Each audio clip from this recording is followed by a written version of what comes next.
class 10. So let's begin our physics class. Children, before starting, I want to tell you one thing, that there is a little change in my mail ID.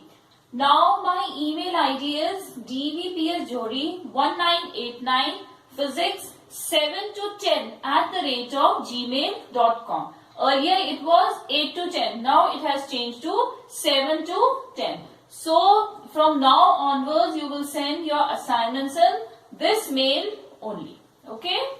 So let's continue. We were doing chapter number 2, work, energy and power, in which I told you the definitions of work, energy and power, and also I told you the differences between them. And as I told you, energy of a body is the capacity to do work, and work and energy are related to each other. The energy spent on a body is stored in it in the form of work. Now there are different forms of energy, like mechanical energy, heat energy, sound energy, electrical energy. So first of all, we'll start with mechanical energy. Now what do you mean by mechanical?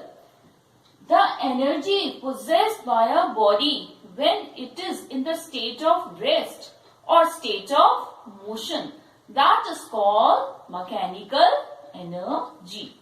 When we are sitting or standing, when we are not moving, when we are at rest. So which energy do we have? Potential energy. And when we get up and begin to run, then which energy is there? Kinetic energy. So these are the two forms of mechanical energy. Mechanical energy comprises of energy at rest, which is potential energy, and energy at motion, which is kinetic energy. The total sum of potential energies plus kinetic energy at any instant is equal to the mechanical energy of the body. That means mechanical energy is sum of kinetic energy and potential energy. Now, the first one is potential energy. So, what is potential energy? The energy possessed by a body due to its state of rest, and in the rest position either the body must change its shape or size, or the body must be at a certain position, then it will possess potential energy.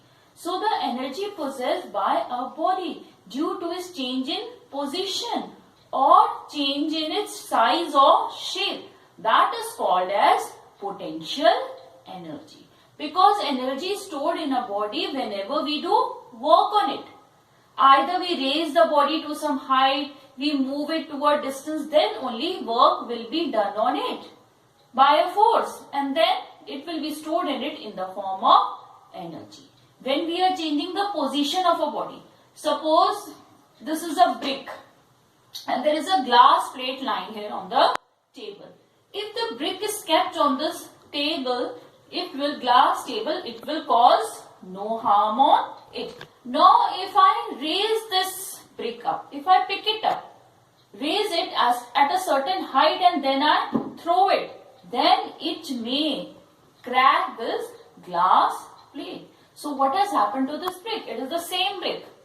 In this position at the ground level, no work is done on it. So the energy stored in it is zero. But when we raise it to a certain height, we are doing work against the force of gravity, because the weight of the block, the weight of this brick, that is the force of gravity which is acting downwards. So we have to do work against the force of gravity when we have to raise it. That work is stored in it in the form of potential energy. And then we throw it, the potential energy is converted into kinetic energy which does the work.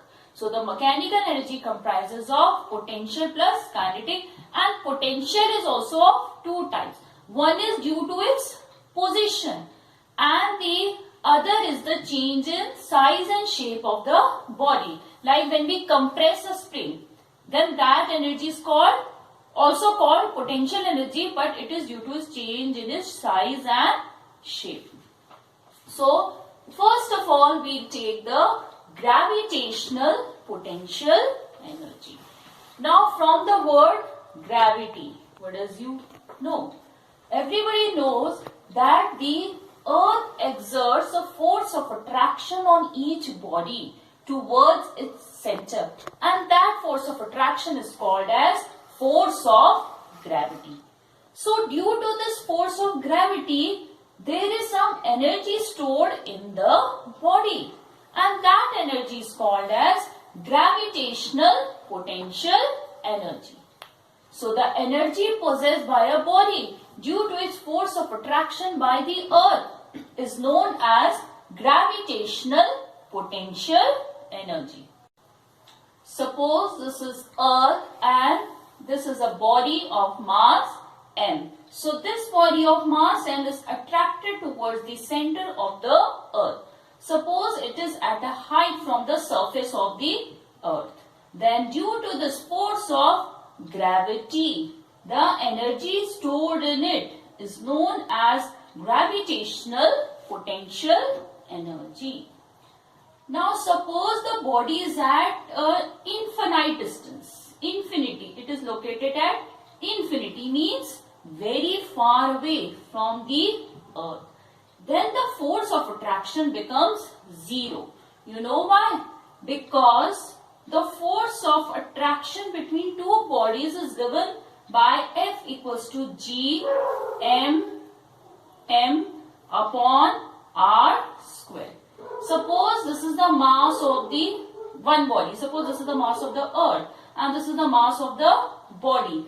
G is the gravitational constant and R is the distance between the earth and the body. So the force of attraction is inversely proportional to the square of the separation between the two bodies. Less separation, more is the force. But as the separation between the body increases, the force of attraction becomes less. So at infinite distance, very far away, infinite distance, the force of attraction becomes zero. Now the gravitational potential energy is, if we define it in terms of work done, it is the work done on a body to bring that body from infinity to some point. So as we bring it closer to the earth, the gravitational potential energy decreases. So as the height decreases, gravitational potential energy decreases. And as the height above the surface of the earth increases, the gravitational potential energy also increases. As the distance of the body from the surface of the earth increases, the force of attraction of the earth decreases and the gravitational potential increases, because the negative value of the gravitational potential energy decreases and then finally it becomes zero at infinite separation. Before zero, obviously the gravitational potential will have a negative value.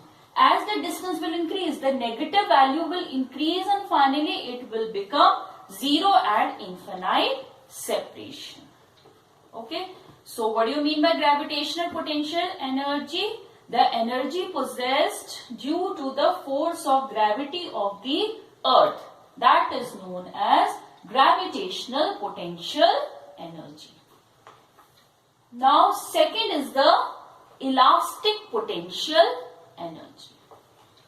Now suppose we deform a body. Deform means change the size and shape of the body by applying an external force. Now when we are applying the force on this body and it is get deformed, the size and shape is changed. That means there is displacement of the body and some work is done on the body which is stored in it in the form of energy. And when we release it, when the force is withdrawn, again the body will regain its original position. It will come back to its original position. Okay, children. So the energy possessed by the body due to its deformed state, in this state, this is known as elastic potential energy. Now, and it is equal to the amount of work done in deforming the body. When we deform the body, when we change the size and shape of the body, we are doing work on the body, and that work is stored in the body in the form of elastic potential energy. Now the derivation of gravitational potential energy. How will you obtain the expression for gravitational potential energy? Gravitational potential energy is usually expressed by the symbol capital U. And you know what is gravitational potential energy? It is the energy stored in a body when it is raised to some distance above the ground. So the work done on the body when it is raised to some height above the earth's surface is stored in it in the form of gravitational potential energy. Suppose there is a body of mass m lying on the ground or on the earth's surface. Now it is raised to some height h. Same body of mass m is raised to a height of h. Now which force is acting on it? Force of gravity, which is acting in the vertically downwards direction. And what is how much force of gravity is acting? F equals to mg, because force equals to mass into acceleration, which you have already studied. And here the acceleration is the acceleration due to gravity, which is represented by g. So F equals to m into g. Now how much minimum force you will apply on this body to raise it? Obviously equal to the weight of the body. The weight of the body, this much minimum force you have to apply on it. And how much is the weight of the body? mg. So how much force you are applying? F equals to mg. So what is the formula for gravitational potential energy? Obviously energy equals to the work done. And what is the formula for work done? Force into displacement. This work done is stored in the body in the form of gravitational potential energy. So U equals to F into S. And what is F? mg. And what is the displacement of the body? H. So U equals to mgh. This is the expression for gravitational potential energy. M is the mass of the body, g is the acceleration due to gravity, and h is the height above the earth's surface. And the SI unit of gravitational potential energy is joule. So whenever a body is raised above the earth's surface, as the height increases, the potential energy also increases. But as the body comes down towards the earth's surface, as the height decreases, potential energy also decreases. This is because more the height, more we raise the body, then more work we have to do on the body and more energy will be stored in that body. Suppose a body is raised to a height h1 and then it is raised to a height of h2, where h2 is greater than h1. So the potential energy possessed at height h2 will be greater than the potential energy possessed at a height h1. Whenever we increase the height, whenever we go above and above the earth's surface, the potential energy also increases. Now children, you revise yourself and you try the numericals also. In the previous exercise also, exercise 2A, you have to do all the numericals and you can ask your problems also. Okay children?